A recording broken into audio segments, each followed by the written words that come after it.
सनातन धर्म ज्ञान गंगा चैनल में आप सभी का स्वागत है। मेरे प्यारे कृष्ण भक्तों, आप सभी को जय श्री कृष्णा।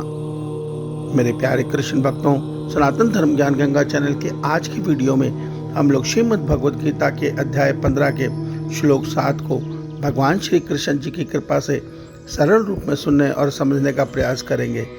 जय श्री कृष्ण। श्रीभगवानुवाच ममैवांशो जीवलोके जीवभूतः सनातनः मनः षष्ठानीन्द्रियाणि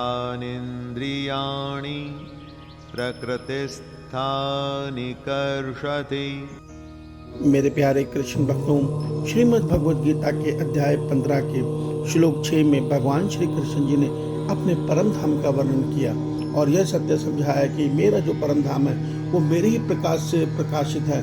वहाँ ना सूर्य की जरूरत है, न चंद्र की, अर्थात वहाँ ना सूर्य है न चंद्र है, केवल मेरे प्रकाश से जो प्रकाशित है वो मेरा परम धाम है। और वहाँ जाने के बाद आत्मा इस संसार में दोबारा नहीं लौटती, अर्थात जो साधना के द्वारा उस परम पद को, उस परम प्रकाशक लोक को प्राप्त कर लेता है, परम धाम को, वो वापस इस मृत्यु लोक में नहीं आता, अर्थात उसका जन्म मरण चक्र टूट जाता है। उसके आगे भगवान आज के श्लोक में कहते हैं, हे अर्जुन, जो ये संसार के प्राणी है ये सब मेरे ही अंश आत्मा है, मगर इस शरीर और मन और बुद्धि और इंद्रियों को अपना मानने के कारण ये जीव आत्मा कहलाते हैं। अर्थात हम वास्तव में जो हमारे अंदर चेतन ऊर्जा है हर प्राणी के अंदर, वो परमात्मा ही है, परमात्मा का अंश आत्मा ही है। और मगर हम लोग इस शरीर को अपना मान बैठे हैं। वास्तव में शरीर हमारा नहीं है, ये शरीर प्रकृति से रचित है। इस शरीर के अंदर जो कारण शरीर है, अर्थात जो इसके अंदर स्वभाव शरीर है, जिसके अंदर परमात्मा प्रकृति के 3 गुण सत रज तम वास करते हैं, जिसके कारण हमारा स्वभाव बनता है, वो भी हमारा नहीं है, वो भी प्रकृति का है।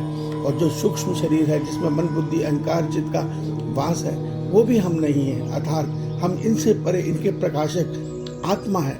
मगर इनको अपना मानने के कारण हम जीव बन गए हैं, अर्थात हम थे तो आत्मा, परमात्मा का सनातन अंश जो अविनाशी है, मगर इस अपने आप को शरीर समझने के कारण हम अविनाशी से इस जन्म मरण चक्र में फंस गए हैं। अर्थात जब तक हम अपने आप को शरीर समझेंगे तब तक हमारा जन्म और मरण का दुख हमें झेलना ही पड़ेगा। इससे बचना है तो अपने वास्तविक स्वरूप को हमें जानना ही होगा। भगवान कहते हैं कि हर प्राणी मेरा ही सनातन अंश है, मगर वो अब इस शरीर और मन बुद्धि के द्वारा को अपना मानकर इस संसार चक्र में भटक रहा है।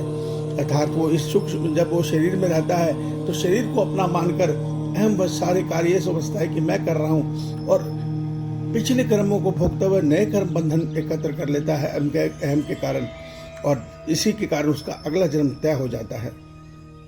मगर अर्जुन, जब इस जीवात्मा को मनुष्य शरीर प्राप्त होता है तो उसके पास अवसर होता है कि वो ध्यान योग या कर्म योग या ज्ञाति योग के द्वारा अपने स्वरूप को पहचाने, अर्थात इस मन बुद्धि और अहंकार, इस सूक्ष्म शरीर और प्रकृति जनित 3 गुणों से मुक्त होकर अपने वास्तविक स्वरूप को पहचाने, अर्थात अपना बोध करे, और उस बोध आत्मा से वो मुझ परमात्मा को प्राप्त करे।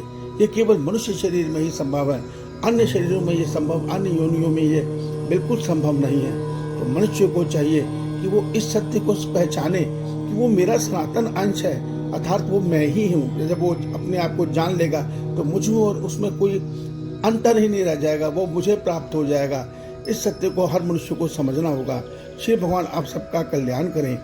आपका दिन शुभ हो। जय श्री कृष्णा, जय श्री कृष्णा।